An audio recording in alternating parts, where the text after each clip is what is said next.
कृतयुग त्रेता द्वापर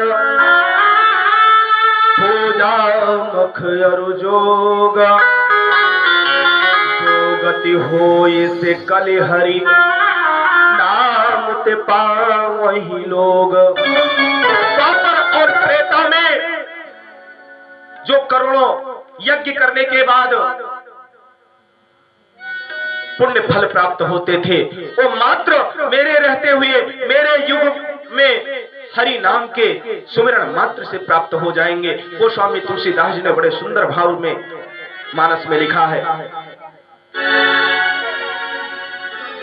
कलयुग केवल नाम आधार हो, कलयुग केवल नाम आधारा, कलयुग केवल नाम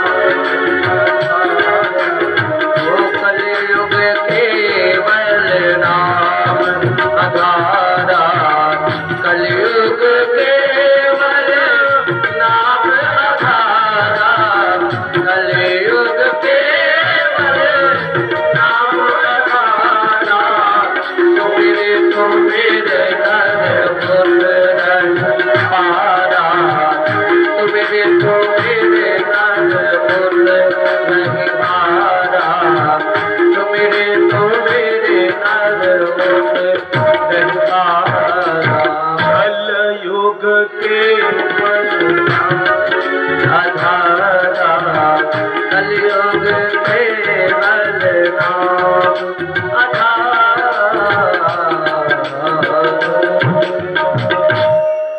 गोस्वामी तुलसीदास जी ने भी कलयुग का बखान करते हुए उन्होंने भी कहा कि जो करोड़ों यज्ञ अनुष्ठान करने के बाद फल प्राप्त होते थे, वो इस युग में कलयुग में मात्र भगवान के सुमिरन मात्र से प्राप्त हो जाएंगे। कृतयुग समजोगी विज्ञानी, कृतयुग समजोगी विज्ञानी, कृतयुग समजोगी विज्ञानी, युग समजोगी विज्ञानी, कृतयुग सब जोगी विज्ञानी, युग समजोगी विज्ञानी, करि हरि ध्यान तरहि भवतान, हरि हरि ध्यान करहि भवतानि, हरि हरि ध्यान करहि भवतानि। इस कृतयुग में मेरे रहते हुए कलयुग बार बार वही बताया। आज ये अच्छाई महाराज परीक्षित को भा गई। उन्होंने कहा ठीक है, मैं तुम्हें अभय दान देता हूं, तुम्हें नहीं मारूंगा, लेकिन तुम्हारा वास हर जगह नहीं हो सकता। कलयुग ने कहा महाराज तो बताइए मेरा वास कहां होगा। आज राजा परीक्षित ने कहा कि तुम्हारा वास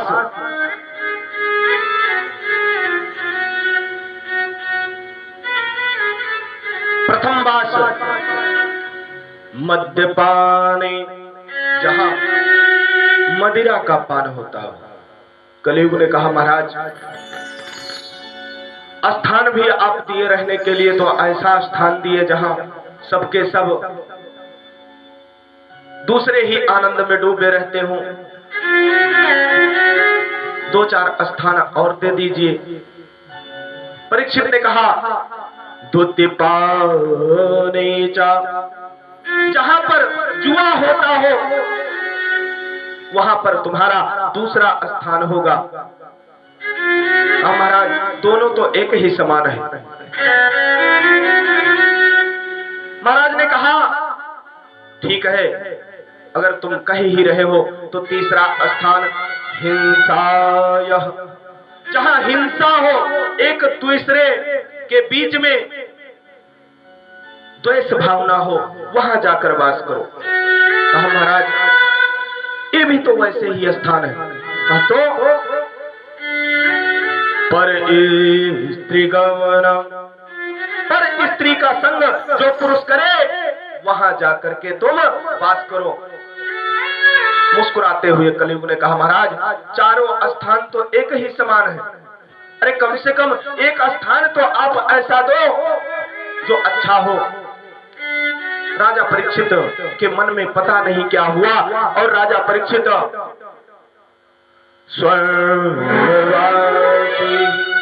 आज राजा परीक्षित ने कहा, ठीक है तुम्हारा 5वां स्थान स्वर्ण में होगा, कनक में होगा। जैसे कलयुग ने सुना अट्टहास करते हुए हंसने लगा, मुस्कुराने लगा, मानो उसको सर्वस्व प्राप्त हो गया हो। और इतना कह करके राजा परीक्षित उसको रहने का स्थान देते हैं और वहां से अपने नगर को प्रस्थान करते हैं। कलयुग तुरंत स्वर्ण में जाके बैठ जाता है। उधर एक दिन राजा परीक्षित के मन में हुआ कि वन की तरफ प्रस्थान करना चाहिए, जंगल की तरफ चलना चाहिए, देखना चाहिए कि वन में पशु पक्षी कैसे अपना जीवन व्यतीत कर रहे हैं।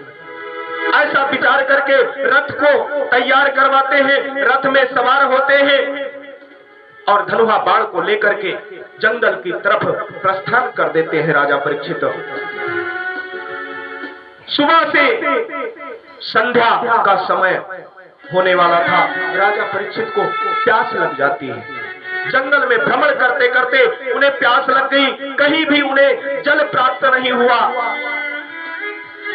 और प्यास के भाव से वो एक आश्रम में पहुंच जाते हैं। जैसे उन्होंने आश्रम को देखा, आश्रम में गए, अपने प्यास को बुझाने के लिए जब आश्रम में पहुंचे तो वहां पर देखते क्या है कि एक मुनि ध्यान लगाए बैठे हुए हैं आसन पर। उन्होंने बार बार जल मांगा, आश्रम में कोई है, मुझे प्यास लगी है, अगर कोई हो तो मुझे जल देवे। पर उस आश्रम में मुनि, समीक मुनि बैठे हुए थे, ध्यानस्थ थे। कौन आया कौन गया उनको कुछ भी पता नहीं था, भगवान के ध्यान में लीन थे। उन्होंने थोड़ा भी ध्यान नहीं दिया। और समीक का जो पुत्र था श्रृंगी ऋषि, वो स्नान आदि करने के लिए, जो आश्रम में बालक विद्या अध्ययन करने के लिए रहते थे, सबको लेकर के तालाब को गया था। इधर राजा परीक्षित स्वर्ण का मुकुट धारण किए हुए थे। आज वह कलयुग राजा परीक्षित के स्वर्ण मुकुट में बैठ जाता है। राजा परीक्षित को इतना क्रोधित कर दिया मानो वो अपना आपा खो चुके हों।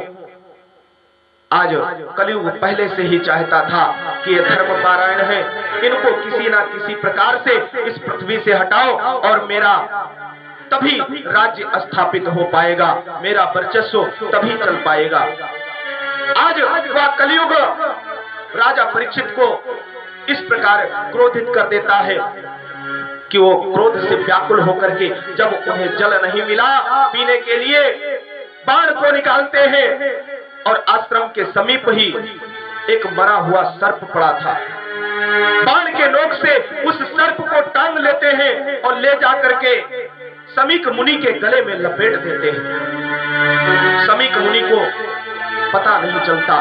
उधर कुछ बालक जैसे राजा परीक्षित उस आश्रम से निकलते हैं, अपने नगर के लिए प्रस्थान करते हैं। कुछ बालक आश्रम में पहुंचे तो देखा क्या कि राजा परीक्षित आश्रम से बाहर जा रहे हैं। बालक समझ गए कि मेरे गुरुदेव के गले में ये जो मरा हुआ सर्प पड़ा हुआ है, ये कोई दूसरे ने नहीं डाला है, परीक्षित ने ही डाला है। जाकर के तुरंत श्रृंगी ऋषि से कहते हैं, अरे गुरु भाई, आप तो यहाँ स्नान कर रहे हैं, संध्या पूजन कर रहे हैं। उधर परीक्षित राज्य पाकर के मदांध हो गया है। उसको ये भी नहीं पता है कि ब्राह्मणों का सम्मान, ऋषियों का सम्मान किस प्रकार करना चाहिए। उसने तुम्हारे पिता के गले में मरा हुआ सर्प लपेट दिया है, तुम्हारे पिता का अपमान किया है, ऋषि का अपमान किया है। जैसे श्रृंगी ऋषि को ये पता चला,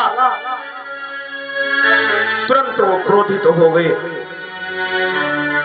अपने पिता के अपमान को सह ना सके और संध्या करने जा रहे थे। तुरंत उसी जल में खड़े होकर के, उसी तालाब में खड़े होकर के जल को हाथ में लिया और अभिमंत्रित करके श्राप दे डाला। हे राजा परीक्षित, तुमने जिस भांति सर्प के द्वारा मेरे पिता का अपमान किया है, मरा हुआ सर्प मेरे पिता के गले में लपेट करके महा अपमान किया है, मैं तुम्हें आज श्राप देता हूं कि आज के 7वें दिन वही सर्प तक्षक काल के रूप में तुम्हारे पिता को डस लेवे। आज राजा परीक्षित को श्रृंगी के द्वारा श्राप प्राप्त हो जाता है। बालकगण वापस आते हैं, समीक जी से कहते हैं कि आपके पुत्र ने महाराज परीक्षित